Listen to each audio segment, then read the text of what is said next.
That was amazing. Um, and now I have the pleasure of bringing down the filmmakers, director Andrew Slater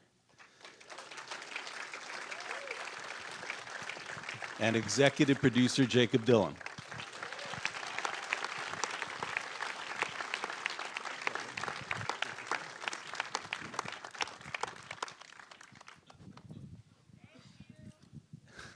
Thank you. So to start, I think with the obvious question, Jakob, you're a singer-songwriter, an artist. Andy, you've been in the music business for a long time. How'd you guys become filmmakers? How'd this all start? By accident. I think Andy's more of a filmmaker than I am. I'm a participant. He had a much different job than I. You could probably tell him. Well, I started out trying to make some music, record music, because that's really, I'm not a filmmaker. I wasn't a filmmaker 4 years ago, and I actually went to somebody else to make this film, and they thought the idea was good, but they didn't want to do it. I guess, you know, Jakob and I we were in a funny place in our lives. I mean, I would say a period of transition. I had recently left Capitol Records, which we would describe as fired, and I was trying to figure out what to do next, and Jakob had just done a series of records, 2 solo records, a Wallflowers reunion record, and an album cycle, and make an album. And so we were sitting around in my house, and on Turner Classic Movies, this film came on called Model Shop, and we saw this film, and in the film, which we'd never seen before, we saw the streets of LA, and in 67 and 68, and all these places that we go to, and it just looked so, you know, it looked so innocent and nice. And for some reason, as you know, record makers, it reminded us of the songs of that period. And so we went back to start to look at them and try to find a way to maybe make something new and interesting out of the songs that inspired us to get into music, for me to come here, and for Jakob, you know, as part of his history of, you know, music. And making a documentary is kind of an unusual type of filmmaking because you can't just write a script and expect it to come out that way. Did it turn out the way you expected going in? No. You know, we thought the story was, okay, the electrification of folk music happens because maybe the rigidity of the folk scene in New York was so tight that it wouldn't necessarily have given birth to, you know, electrified rock and folk. So we said, you know what, the story's there. It's in New York. It's really why people came from New York to moved out to California. And what we found was that's not the story at all. The story was more interesting than when it was here in California, when people got here and they started trading ideas. So I think I learned, as probably most filmmakers who are in here know, and, that, you know, the story in a sense finds you. I mean, or you find it, but you start asking people stuff, and then the most compelling thing you sort of gravitate towards, and then you adapt to what you're finding out. So LA, Laurel Canyon, Sunset Strip, I mean, they're associated with a lot of different eras in music. You know, the singer-songwriter, Frank Zappa, obviously associated also with Laurel Canyon, Joni Mitchell, lots of people. Why'd you pick this era? Well, actually, it began as we're going to celebrate the 50th anniversary of Southern California music. But as most of you can tell, we're past the 50th anniversary of 1965 because movies take a long time, which I thought it might take 6 months. I had no idea. And maybe we still didn't take that long compared to how other people do it. But it was these songs. But it was kind of that couple years there, which is, we found some kind of magic in that 65, 66, before things have been more stereotypically played out, which is the psychedelic stuff. Then we get to the Doors, and we do get to Joni Mitchell, and we get to the singer-songwriter. But this is the part where the bands got together, and they believed, you know, they had big dreams, and they were stacking every group with as much talent as possible, many songwriters and different singers as they could. Obviously, at the end there, you see Neil, which is very, you know, it's a metaphor for that wave is kind of over, and here we come with the singer-songwriters and personal exploration. But this point was kind of, especially somebody who's in a band. Often I'm in a band, sometimes. But I believe in bands. I love bands. I always did as a kid. And that's the most fascinating part for me, because you're not really, you could make a movie about any one of these people, any one of these groups, but it's really the band dynamics and how they do work that I found the most intriguing. More intriguing to me than really going into someone's personal life and looking into one singer-songwriter. Yeah, you know, it occurred to me. I mean, you obviously have a rarefied experience. You grew up with these people. And- Well, well, I'm sorry. You knew these people growing up, or a lot of these Well, people. I not imagine. really. Okay, some of them. No. actually, most of these people I've known as an adult, really. Okay, but you've had great success as an artist. You obviously have your own community of really talented people that you work with. How does it compare? Do you feel that that period of time was a, you know, never before, never again thing, or are there parallels? I think probably, because they just didn't know as much. And I have the benefit of 50 years since then of how bands work and history works and dynamic works and within bands. But they were busting open that thing of being in pop rock groups when songs were getting really intelligent. And they hadn't really, I don't think they began to really think about themselves and what's in it for me yet, and money and what's my legacy. I don't think they were there yet. And it's just impossible to turn that clock back. None of us can do that again. It'd be silly to. Right. I also, you know, I noticed that you didn't pick the obvious songs by these groups. Was that intentional? Was it part of the narrative? It is. You know, first the songs we picked would have to be able to be sung well by the singer. You know, it's always about that. You know, you can build a great track, but if you don't have the guy telling you the story, you know, sort of what's the point? But also, they in every way they sort of represent a transitional place for each of the bands. You know, like Jacob said, we were exploring 65 to 67 when the band sort of came to California. The Beatles had a hit with, you know, I mean, the Beatles were in Hard Day's Night, and bands saw this thing where, you know, being in a band was so much fun, and you could, you know, they wanted to live that life, and so they came out here. So for us, you know, in looking at each of those groups, the Mamas and Papas, we picked Go Where You Want to Go because that was their first single, but it also is, you know, exemplifies the tension in the group because Michelle's view of a committed relationship was different than John's, her husband's. And that ultimately creates tension and breaks the group up. You know, the song we picked for the Byrds, we picked two. We picked one was It Won't Be Wrong, which was really the Byrds' first single. They were the Beefeaters. It was called Don't Be Long. And that doesn't go well, and, you know, then they get dropped from Elektra. But we also picked Going Back because that's a moment for the Byrds, as you find out in the film, where the tension with David was getting, you know, pretty intense, and he wanted the song about the menage a trois. So we picked that one there. And then, you know, two others. I mean, Expecting to Fly really frames the movie because I feel like that song, to me, represents the end of the innocence. I mean, I'm sure Neil is writing about the end of a relationship, but in some ways, I just thought the orchestration, and I think they were probably influenced by A Day in the Life and what George Martin was doing there, trying to strive for something better. And so I sort of like it as a metaphor of the end of the era. And then, you know, it's not a coincidence that Jacob sings in the beginning of the film in Bells of Rimney, Is There Hope for the Future?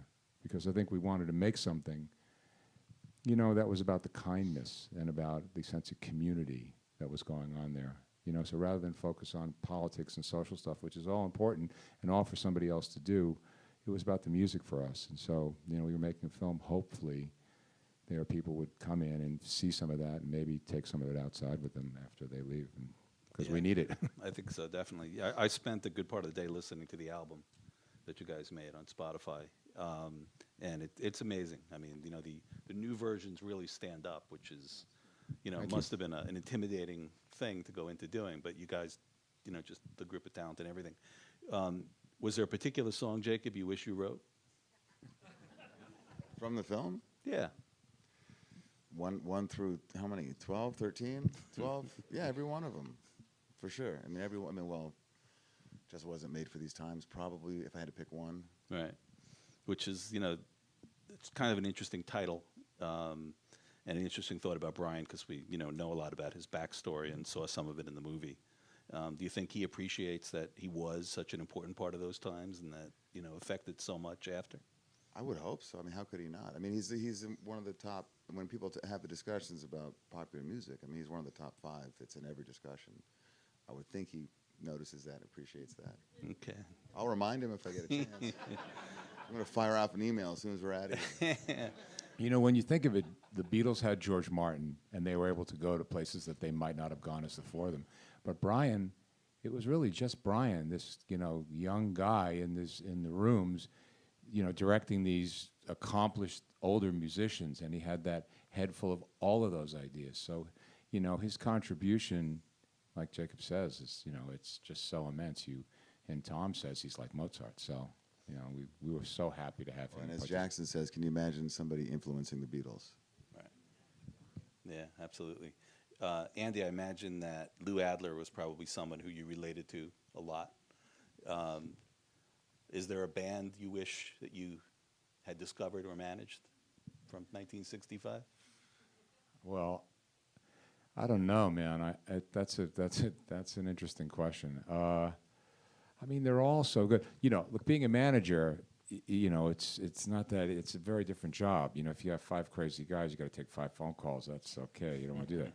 Luckily, when the band is led by one guy, you got your priority list there. But I mean, as a producer, the thing is, you always want to make a great. You want to make a great song. You want to help bring to life something. You want to help focus an artist's vision for what they have for a record. And all of what I saw in there is just, has been done so well. I don't think there's anything that I would think, God, I want to do something there. It's been done, and I'm so happy it's there. It's framed everything I know about making records. And Lou is an immensely, important figure in the history of California music. Yeah. So I don't want to hog this. Anybody have questions?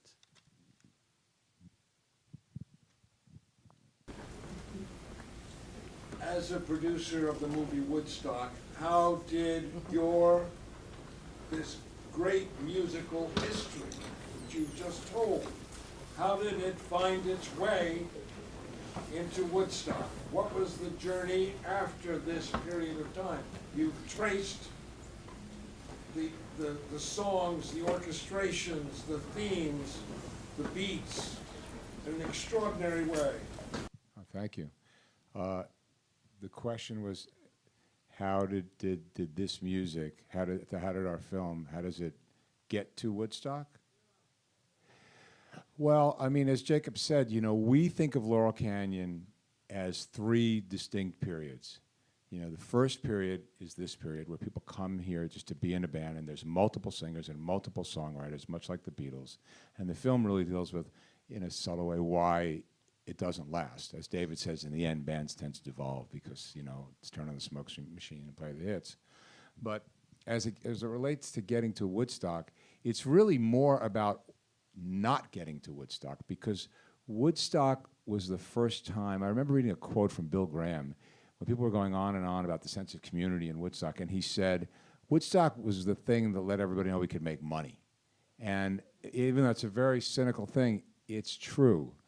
Because once people realize the power of, let's say, baby boomers and reaching baby boomers in shows, things change. And they change because people are, want ego and money, and they want to be big stars. At this time, it's not about that. So before you get to Woodstock, you got to get to psychedelic music. And after you get to psychedelic music, you get to a sort of movement into, a retrenchment into rootsy folk rock kinds of things. Country gets influenced in rock, and that's where Woodstock is in 1969. And Joni Mitchell is already here.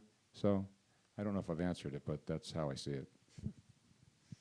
Could you say a little bit more about Phil Spector's role in Laurel Canyon? He asked about Phil Spector's role. Well, I think, the wall of sound and what he was doing it wasn't really, I don't feel like it's related to what this is. It's certainly the beginning of Los Angeles recorded music and Los Angeles pop music. And, those records, the construction of them sonically, the architecture of sound in those records are amazing. He's an amazing arranger. But the songwriting is really closer to brill building classic things like that, and he's taking a little, maybe some doo-wop a little bit from New York. So I think the Beatles, in a sense, really, you know, eclipse that, and I don't know how it relates to necessarily what we're talking about. It's the foundation, maybe in a sonic way, you know, the room mic and reverb, and how they're using the echo chamber in some of these studios. One other thing I just wanted to say really quickly is that, you know, Jakob and I have recorded in these studios, and in Los Angeles, you know, I hope these rooms will be here in 10 years, because a single-story building on Sunset, you know, may not last with the development of Hollywood, and in these rooms, you know, are echo chambers and the sound of a room, and so much of our history and our culture in America came from stuff that was recorded here. So we wanted to go in and film them in the beautiful way that we see them, and not just as, you know, 4 square walls on a, you know, on a linoleum floor. So anyway, that was our sort of homage to them, and that's what the Echo and Echo in the Canyon is a little bit of a reference to. Can they be made historical places that can't be knocked down? Can they be made historical places? That's a very, yeah, no. I hope so. You know, I know they did it with Capitol, so hopefully they'll do that. Sir, up here. You mentioned that documentary, you don't know where it's going to go after a while. Well, how did it affect you going back to this, and also Jakob? How did it change you and your ideas of Well, I don't know that it did. I mean, if you're a student, you know, you can never stop being a student if you're myself. I learned a lot, but it wasn't, I don't know if it was, I mean, I'm expecting to, though. You know, I hope so. And it's actually, I knew most of this music, you know, but I didn't know how intertwined it was. I didn't know how one song was influencing another. I mean, I got them all like in a big windfall being a teenager in the 80s. I didn't get them like one at a time and learn. I didn't get to feel the story progressing as somebody who was young at that time. So I just knew them all, and I couldn't tell you which one was 64 to 66. They were just all songs to me that all sounded like mid-60s music. But I did get to learn really, I mean, I've lived in Laurel Canyon. I didn't know how, I mean, I knew about Frank Zappa. I knew there was some stuff up there. I knew Mama Cass was up there. But this was interesting to learn. They were really just they were on foot. They were that close to one another, and they were really playing each other their songs. And they were, I think, they were definitely competitive, but I think they were friendly. And I think that excitement of playing somebody their song, you know, I know I've never experienced that. We don't really have that. You might give your friend a copy of your record or something, but you can't really, we don't do that. I never have in my generation. Sit around and, you know, give each other the guitar and play me your new song. So it's, I mean, and they did that, and there was a great benefit to doing that. I can only imagine that if you know you're going to someone's house later that evening, passing the guitar around, you're probably going to work really hard that day to finish that song. So I think that's exciting, and it's kind of an archaic idea to someone like me today, because we don't do anything like that. And maybe for me, it's just that, you know, I can't do anything without an artist. I can't make a record without a song that somebody writes. So the process of doing a film created another avenue of being in a collaborative way with an artist. Now, he would tell you that my collaborative ways are not so collaborative, but Sometimes more than others. okay, touche. Anyway. There was a lot of talk about sharing music and, you know, going to others' houses and playing. Any copyright problems? Any fights about that? About who wrote what, or is that the? Just getting permission? What do you mean? No, I mean, when, you know, because, well, for instance, you know, well, I took this kind of riff and I made it into a song for someone else, and were there any copyright fights over? We never heard about that. If they had them, must be water under the bridge at this point. I mean, it's 50 years. Didn't hear much about that. Jakob? What really impressed me about the film was the way you had dialogue with the people you were talking to. I don't want to say interview because I don't like that word, but you really looked at them and you were looking in their eyes and it was like all about them. It really wasn't about you, and it was really very nice the way you did that, and I thank you for that. Well, okay, thank you. I dare you to try to talk too much next to Brian Wilson. You'd be happy. If it seems like I was like giving him a lot of room, that's just because I couldn't figure out what the hell to say and trying to stay out of his way. But it's also true that, I mean, I watch loads of documentaries, and there are times where I wish you should just let the guy or the girl talk, let them talk. That's why we're watching. I statements when that you could actually, I think that a lot of major media outlets and interview talk show situations are structured so often, like, what are the questions we're going to ask? They have to pinpoint them down. Instead of saying, like, Amy Goodman does this a little better, but just to try to, like, open it up and say, I'd like to know what the process is. There was later. And you do that so well. Okay. You let people talk. Are you listening to yourself? Really though, these are tremendous people. And as the film went on, there was holes that we needed to fill for the storyline as it started to develop. But particularly early on, we just let these people talk. We just kind of gave them the subject matter and what did they want to talk about. We didn't really say we needed this answer, that answer, just let them talk. One last question. First of all, I got to tell you, it was a tremendous film. The pacing was wonderful. You just loved it, so thank you very much. Thank you, Barry. The question I have is, if time allowed for it to have been longer, are there any other artists like Joni Mitchell or others that you wish you were able to include in the film due to time or other reasons? Can you repeat the question, please? Yeah, if time permitted, were there other artists who he wished he could have included in the film? Someone else can make the film about the search for the individual and the singer-songwriter period, and Joni Mitchell's amazing, and everything that happened was amazing. But for us, there was just something really wonderfully innocent about the beginning of it, before everybody gets famous and before, there's big money like in Woodstock, and so those are the bands to me that represented the exchange of ideas.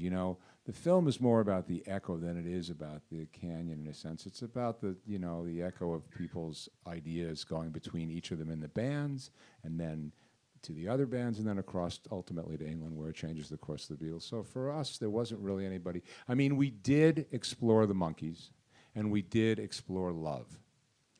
And we had a whole sort of section about the Sunset Strip, and Love was this band that was, very powerful, more powerful in a sense than the Doors, according to Tom Petty. And the Monkees to us represented Hollywood's attempt at doing something like the Beatles. As often in our town, they take something good in culture and turn it into something not so good. But with the Monkees, they made something great, I think, anyway, and the songs are great. But we couldn't really use it because as you're trying to tell a story, if you're at like an hour and 10 minutes and you go into the Monkees, you're like, wait a minute, and so we were just trying to keep the pacing really lean and, keep the narrative strong. So anyway, that's it. But thank you all. Thank you for making the movie. Thank you, guys.